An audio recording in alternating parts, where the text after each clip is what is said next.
Hello दोस्तों, स्वागत है आपका आप अपने यूट्यूब चैनल पर। मैं हूं जीवन मौर्य।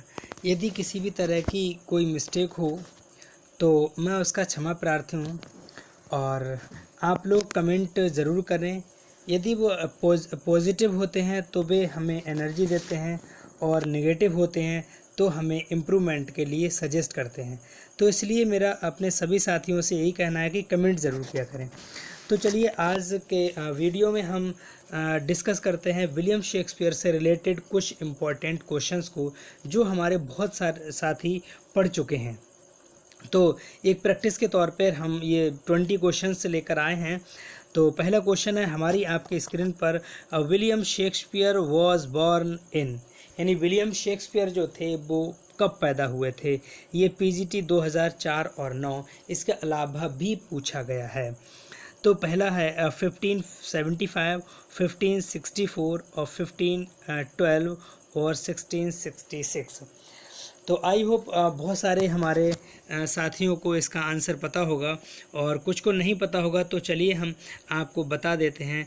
जो इसका आंसर है वो बी है, यानी 1564। तो ये बहुत इजी क्वेश्चन है हमारे। तो हम पहला प्रैक्टिस सेट है तो इजी तरीके से ही हम चलेंगे, यानी सरल से कठिन की ओर, यानी इजी टू हार्ड। ठीक है।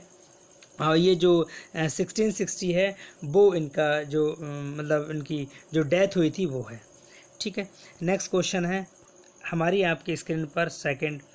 अब इसमें क्या कहा गया है कि William Shakespeare was born in Stafford on A1, यानी विलियम जो शेक्सपियर साहब थे वो स्टेटफोर्ड ऑन A1 पर पैदा हुए थे।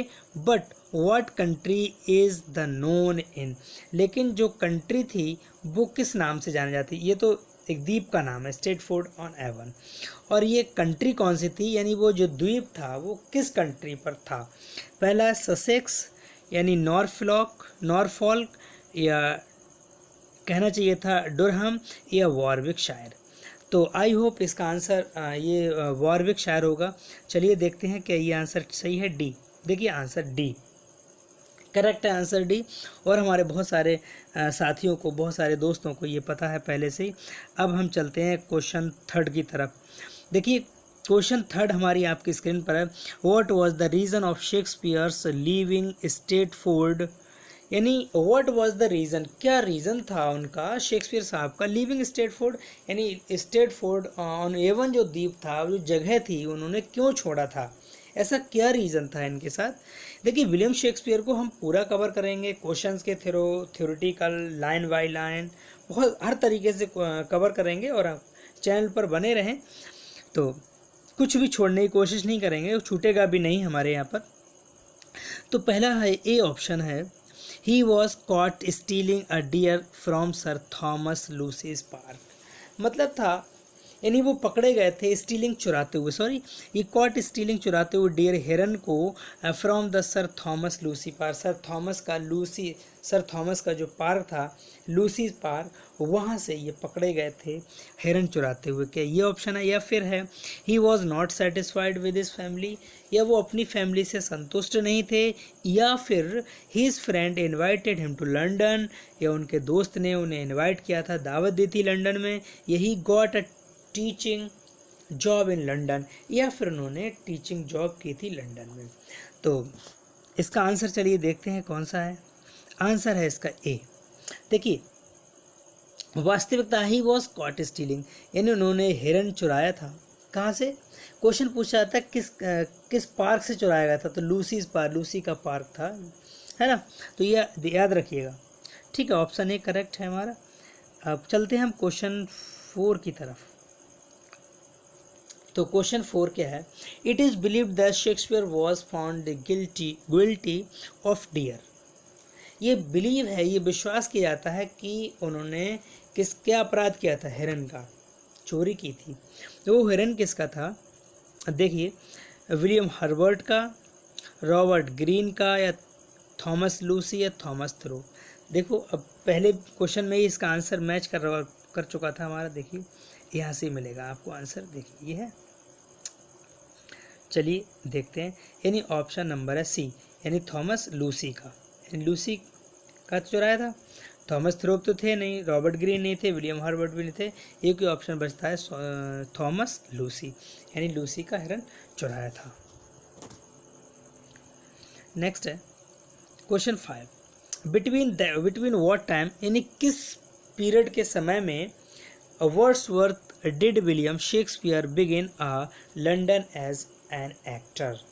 मतलब कौन सा वो पीरियड था, कौन सा वो समय था कि विलियम शेक्सपियर जो थे वो लंदन में शुरुआत की थी उन्होंने एज एन एक्टर के रूप में, यानी लंदन में शुरुआत की थी। तो कौन सा है ऑप्शन है, बिटवीन 1585 एंड 1592, या फिर बिटवीन 1579 एंड 1583, या फिर 1579 एंड 1587, या फिर 1580 एंड 1591। देखो चारों ऑप्शन हमारे सामने हैं, तो आइए बहुत सारे हमारे साथियों ने इसका ऑप्शन लगा लिया होगा।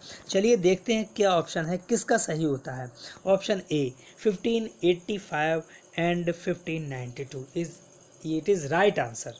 ठीक है, ये आंसर ए ऑप्शन हमारा बिल्कुल राइट है। ठीक है ना, आगे चलते हैं। देखिए क्वेश्चन नंबर 6, क्वेश्चन नंबर 6 में क्या है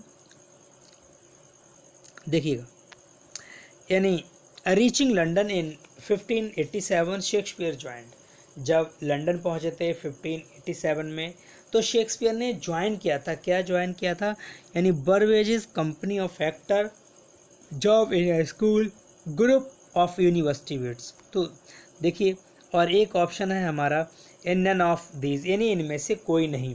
तो देखिए जो कंपनी थी आपको, चलिए इसका आंसर देखते हैं हम लोग, कौन सा है, आंसर ए है। ठीक है, तो बहुत सारे हमारे दोस्तों को पता होगा इसका आंसर, तो चलिए मैं भी थोड़ा सा डिस्कस करता हूँ उनके साथ मिलकर। देखिए ये दिया है बर्बेजेस कंपनी ऑफ एक्टर, ये कंपनी आई थी। इसके बाद दूसरी कंपनी भी थी, उसमें भी शामिल हुए थे फिलहाल, यानी 1587 में ये जो कंपनी आई थी एक्टर्स की, इसमें इन्होंने ज्वाइन किया था और इन्होंने प्ले शुरू कर दिया था रोल करना।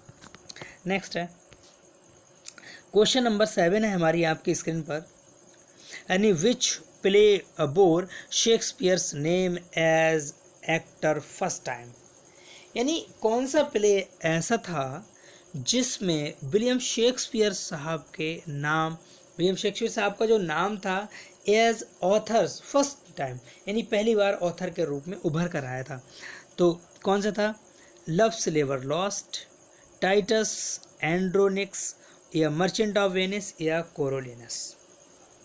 तो देखिए हमारे बहुत सारे दोस्तों ने इसका आंसर लगा लिया होगा। चलिए देखते हैं, लव स्लेवर लॉस्ट इम्पॉर्टेंट क्वेश्चन है, याद रखिएगा। इन्हीं कौन सा प्ले था जिसमें ऑथर का, जो ऑथर के रूप में पहले बार इनका नाम उभर के आया था, लव स्लेवर लॉस्ट। ये कई बार पूछा भी गया है, कई बार मैंने साइट्स में देखा है। तो आगे देखिएगा क्वेश्चन नंबर 8, क्वेश्चन नंबर 8 क्या है, यानी when did Shakespeare write his plays, यानी शेक्सपियर ने अपने जो प्ले थे वो कब से शुरू किए थे, यानी किस सेंचुरी में लिखे थे। तो पहला है 15 एंड 16 सेंचुरी, 14, 15 एंड 16, 17 एंड 17, 18। तो सीधी सी बात है, जो ऑप्शन है वो 1670 सेंचुरी में इन्होंने लिखना शुरू किया था, यानी सी ऑप्शन है हमारा इसका। देखिए 1670। अगर पूछा जाता है कि विलियम शेक्सपियर जो थे वो किस सेंचुरी के लेखक थे, किस सेंचुरी के प्ले राइटर थे, तो ये भी कभी कभी पूछ लिया जाता है। तो एक क्वेश्चन और हमारा इसी से बनता है, यानी 1670 सेंचुरी के। कभी कभी 16 सेंचुरी आता है और कभी कभी 17 सेंचुरी आता है, यानी 1670 ये बिल्कुल नियर डेट है, इनको हमें याद रखना होगा। ठीक है, तो ऑप्शन है इसका सी।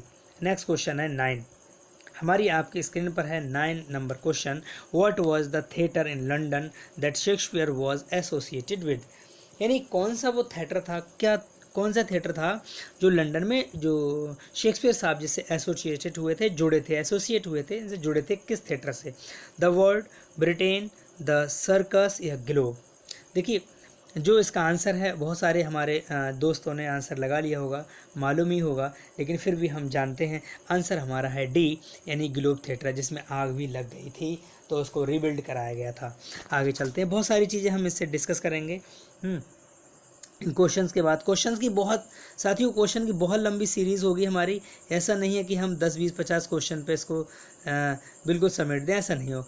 हम जितना एक्सटेंड कर सकते हैं, 100 200 क्वेश्चन जितने भी बन सकते हैं, हम उस पर प्रैक्टिस करेंगे, ठीक है। और कहा जाता है कि practice makes a perfect man. और कभी कभी हो सकता है हमसे किसी भी तरह की कोई मिस्टेक हो, तो कहा जाता है कि कोई भी व्यक्ति कंप्लीट नहीं होता, कि no one is perfect in this imperfect world, यानी कोई भी इस अपूर्ण संसार में पूर्ण नहीं है। तो इसलिए मैं क्षमा चाहूँगा अपनी गलती के लिए। नेक्स्ट है क्वेश्चन हमारा आपकी स्क्रीन पर, देखिए ऑप्शन क्वेश्चन नंबर 9 तो हो गया था। 10 देखिए, यानी which of the following theatre companies was owned by Shakespeare और where his masterpiece were first perform. अच्छा क्वेश्चन है, कई बार पूछा गया है। यानी which one of the following theatre, यानी कौन सा ऐसा थिएटर था जो दिया गया है। एक तो बोर्डिनो है, ग्लोब है, दूसरा रोज है और कर्टेन है। तो जहाँ पर उनका मास्टरपीस परफॉर्म किया गया था तो ग्लोब थिएटर था। यानी इसमें पहली बार इन्होंने इसमें प्ले भी किया था, इसमें आग लग गई थी, बहुत सारी यादें जुड़ी हुई थी, लेकिन उन्होंने फिर भी थिएटर को नहीं छोड़ा। तो option B is correct. Next है 11, क्वेश्चन नंबर 11 हमारी आपकी स्क्रीन पर है, देखिएगा क्या है question. What was the first name of the playing Kingsman that company William Shakespeare partly owned.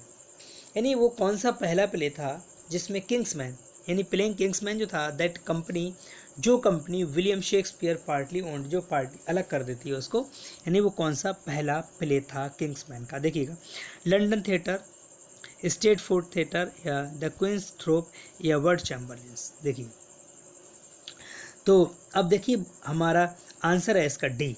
देखिए लॉर्ड चैम्बरलेंस मैन, देखिए ये थिएटर था लॉर्ड चैम्बरलेंस मैन, ठीक। नेक्स्ट है हमारा, आगे चलते हैं क्वेश्चन नंबर 12 पर। 12 क्या है, what happen to the Globe Theatre in 1613। Question पूछा जाता है ग्लोब थिएटर में आग कब लगी थी, तो 1613 में लगी थी, यानी 1613 ईस्वी में लगी थी। पूछा जाता है 1613 ईस्वी में, 1613 ईस्वी में आग जो लगी थी वो किस थिएटर में लगी थी, तो नाम दे दिए जाते हैं, तो ग्लोब थिएटर। याद रखिएगा, कैसे भी रिलेट हो सकता है ये क्वेश्चन। देखिएगा क्या हुआ था इसमें, देखिए इट लीक्ड, ये लीक हो गया था, या इट फेल डाउन, ये गिर गया था, इट वाज ओपनड, ये खुल गया था, या बर्नड डाउन, ये जल गया था। तो साफ साफ दिया है, आंसर हमारा डी है, इट बर्न डाउन, ये जल गया था पूरी तरह से। नेक्स्ट क्वेश्चन है हमारी आपकी स्क्रीन पर, how is Sam Wanamaker 1919 and 1993 connected with Shakespeare. यानी सैम जो वैन मेकर थे वो 1919 से लेकर 1993 तक किस तरीके से कनेक्ट हुए थे, देखिएगा बात करते हैं। He is the great and great great great great and gear grandchild of Shakespeare, या फिर it was his vision to rebuild the Globe. ये जब ग्लोब जो था वो दोबारा बनवाया गया था तभी वो जुड़े थे उनसे, या फिर it know a way of whatsoever, या फिर he owned all the publishing rights, या उन्होंने सारे अपने जो राइट्स थे वो पब्लिश कर दी। तो आंसर है इसका B, it was his vision to rebuild the Globe. यानी ये क्या रीज़न था उसका, जो ग्लोब थिएटर दोबारा बना था तभी उनसे कनेक्ट हुए थे, जुड़े थे। नेक्स्ट क्वेश्चन है 14 हमारी आपकी स्क्रीन पर, where did Shakespeare retire to, कब ये शेक्सपियर रिटायर हुए थे टू। देखिए Brighton, London, Stratford on Avon, या यूएसए। सीधी सी बात है, ए बी सी डी, ये ऊपर नीचे हो गया आंसर, डी ऊपर हो गया है, सी नीचे, ए बी सी इधर होना चाहिए, डी नीचे, ठीक है। तो आंसर हमारा स्टेटफोर्ड एवॉन, ये हमारा क्या होता है, रिटायरो हुए थे। नेक्स्ट है 15 क्वेश्चन, नेक्स्ट क्वेश्चन नंबर है 15 हमारा, which of these phrases appears on Shakespeare's grave stone.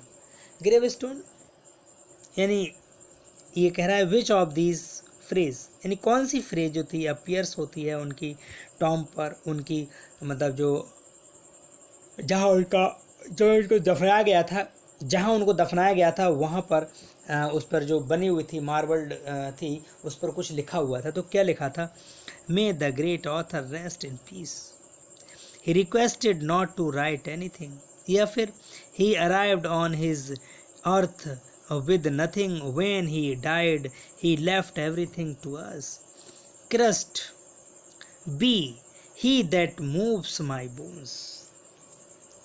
ये चारों लाइनें बहुत अच्छी, लेकिन जो इसका आंसर उन्होंने कहा curst be that he that moves my bones, ये जो लाइन थी वो उनकी टॉम्ब पर लिखी थी।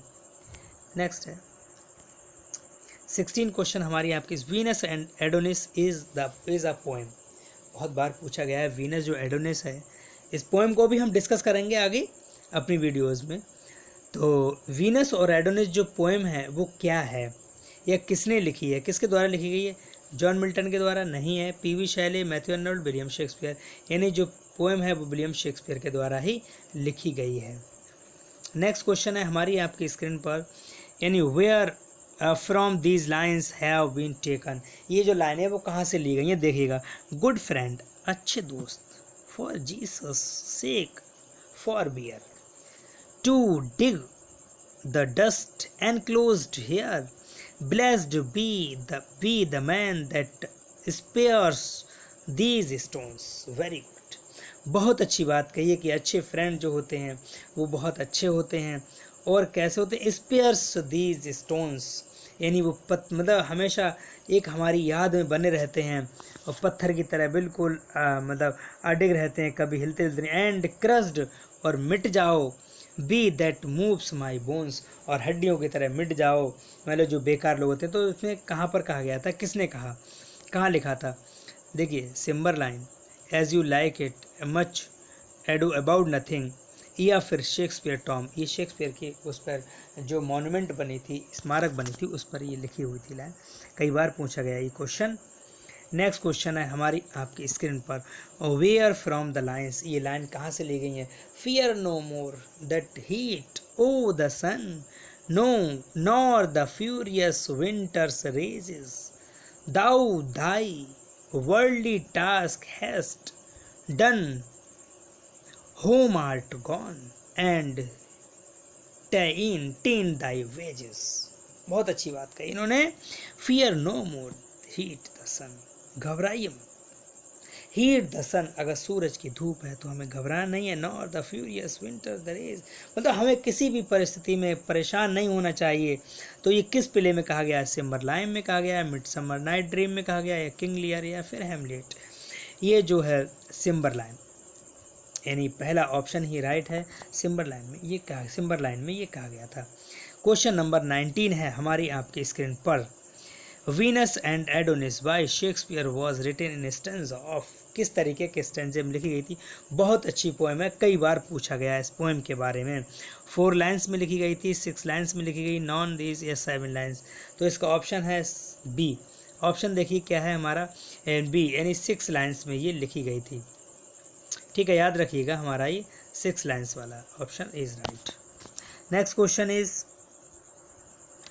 क्वेश्चन है हमारी आपकी स्क्रीन पर, नेक्स्ट और लास्ट क्वेश्चन है, यानी to which category the 2 works of William Shakespeare, Venus and Adonis and the rape of Lucrece belong to. ये देखिए वो कह रहा है कौन सी कैटेगरी है द 2 वर्क्स विलियम शेक्सपियर के, वीनस और एडोनिस की, and rape of Lucrece belong to, जो संबंध रखते हैं इससे। नैरेटिव पोएम्स है, या फिर ट्रेजेडीज है, कॉमेडीज है, या फिर हिस्टोरिकल प्लेस है? सीधी सी बात है, ये तो लॉन्ग नैरेटिव पोएम है हमारी वीनस एंड एडोनिस, और रेप ऑफ द ल्यूक्रेस बहुत अच्छी पोएम्स है, बढ़िया है, बहुत इंटरेस्टिंग पोएम को भी हम डिस्कस करेंगे अपनी वीडियोज़ में। ठीक है, तो ठीक है, हम अपनी वीडियो का अंत करते हैं। तो वीडियो अगर पसंद आया हो तो लाइक करें, शेयर करें, और फिर मिलते हैं हम आपसे 20 क्वेश्चन के बाद 21 क्वेश्चन से मिलते हैं। तब तक के लिए थैंक यू वेरी मच।